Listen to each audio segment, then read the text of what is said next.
ಮಕ್ಕಳಿಗೆ ಜೋರು ಕೆಮ್ಮು.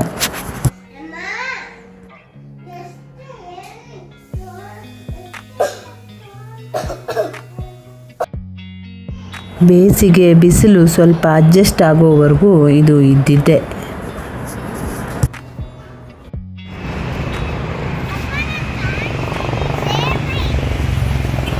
ಹಾಗಂತ ಈ ಕೆಮ್ಮು ಬರೀ ವೆದರ್ ಚೇಂಜಿಂದ ಬರೋದಲ್ಲ ಬಿಡಿ.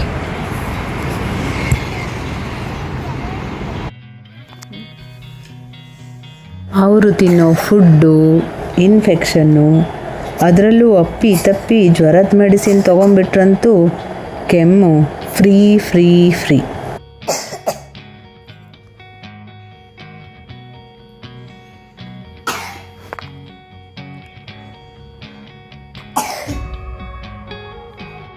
ಈ ಕೆಮ್ಮನ್ನು ಕಂಟ್ರೋಲ್ ಮಾಡೋದು ಹೆಂಗಪ್ಪ? ಕೆಮ್ಮಿ ವಾಮಿಟ್ ತನಕ ಹೋಗುತ್ತೆ. ಒಂದೆರಡು ಸಾರಿ ವಾಂತಿ ಆದರೆ ಒಳ್ಳೆಯದು, ಕಫ ಹೋಗುತ್ತೆ ಅಂತ ನಾನಂತೂ ಬಿಡ್ತೀನಿ. ನಂತರ ಆದರೂ ಇವರು ಎದ್ದು ಆಡಬೇಕು ಅಂದರೆ ಕೆಮ್ಮನ್ನು ಕಂಟ್ರೋಲಿಗೆ ತರಬೇಕಲ್ಲ. No cough syrup. ಜೀವ ತೆಗೆಯೋ ಡೆಡ್ಲಿ ಕಾಫ್ ಸಿರಪ್ ನಮ್ಮನೆಗೆ ಇನ್ನೂ ತನಕ ಬಂದಿಲ್ಲ.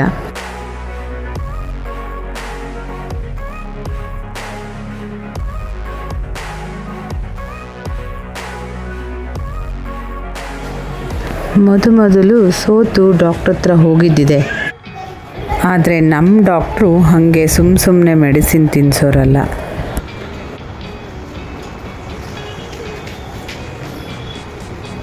ಅದರಲ್ಲೂ ಕಾಫ್ ಸಿರಪ್ ಅಂತೂ ಬೇಡವೇ ಬೇಡ ಅಂದ್ಬಿಟ್ರು.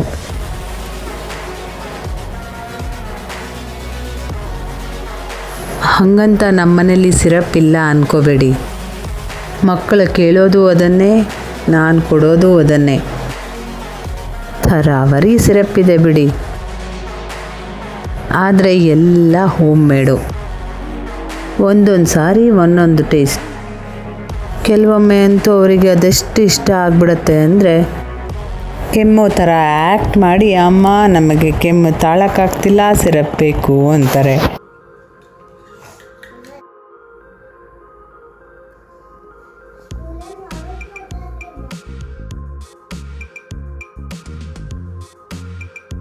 ಹನಿ ಇವ್ರಿಗಿಷ್ಟ, ಅದಕ್ಕೆ ಬೇರೆ ಬೇರೆ ವೆರೈಟಿ ಮಿಕ್ಸ್ ಮಾಡಿರ್ತೀನಿ.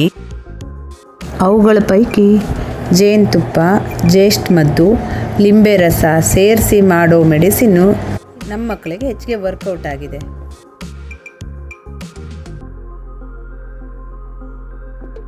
ಈ ಬೇರನ್ನು ನಾನು ಬಾಯಲ್ಲಿಟ್ಕೊಳ್ಳಿ ಅಂತಲೂ ಕೊಡ್ತೀನಿ.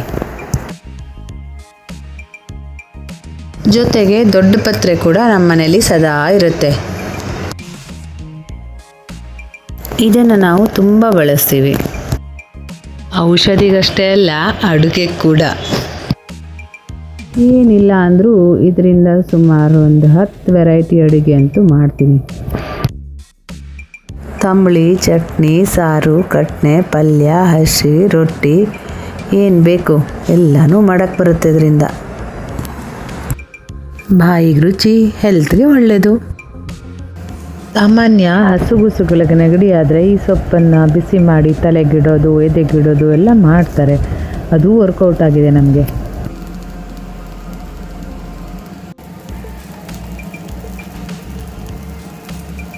ಇನ್ನು ಇದರ ರಸ ತೆಗೆದು ಜೇನುತುಪ್ಪದಲ್ಲಿ ಸೇರಿಸಿ ಕುಡಿಸಿದ್ರೆ ಕೆಮ್ಮು ಅದು ಯಾವ ಕಡೆಯಿಂದ ಓಡತ್ತೆ ಕಾಣಿಸಲ್ಲ.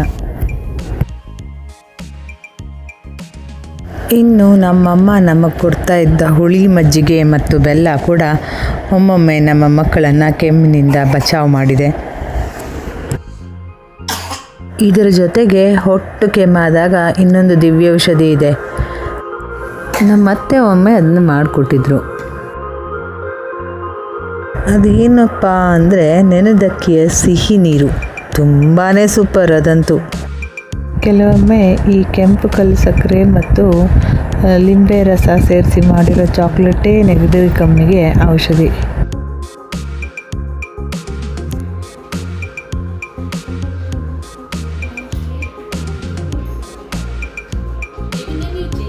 ಎಲ್ಲದರ ಜೊತೆಗೆ ಬಾಡಿಗೆ ಚೆನ್ನಾಗಿ ನೀರಿನ ಅಂಶ ಹೋಗಿಲ್ಲ ಅಂದರೆ ನೆಗಡಿ ಕೆಮ್ಮು ಕಡಿಮೆ ಆಗೋದು ಸುಲಭ ಅಲ್ಲ.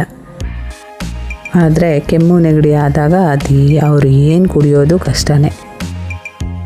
ಅದಕ್ಕೆ ಇದೆ ನೋಡಿ ಈ ದಿವ್ಯೌಷಧಿ. ಸರ್ವ ರೋಗಕ್ಕೂ ಸರಿ ಈ ಕಷಾಯ. ನಾವು ಚಿಕ್ಕವರಿದ್ದಾಗ ಅಜ್ಜನ ಮನೇಲಿ ಇದು ಫಿಕ್ಸ್.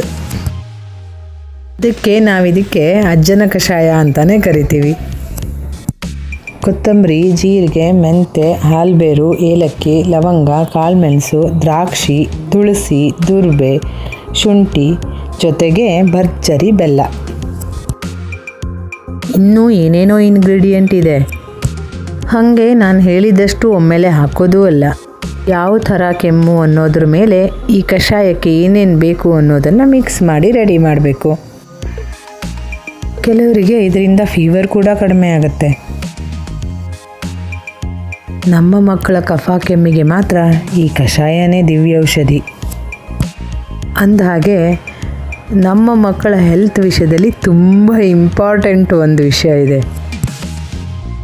ಎಲ್ಲ ಮಕ್ಕಳು ಹಾಗೆ ಇರ್ತಾರೋ ಏನೋ ನನಗೆ ಗೊತ್ತಿಲ್ಲ.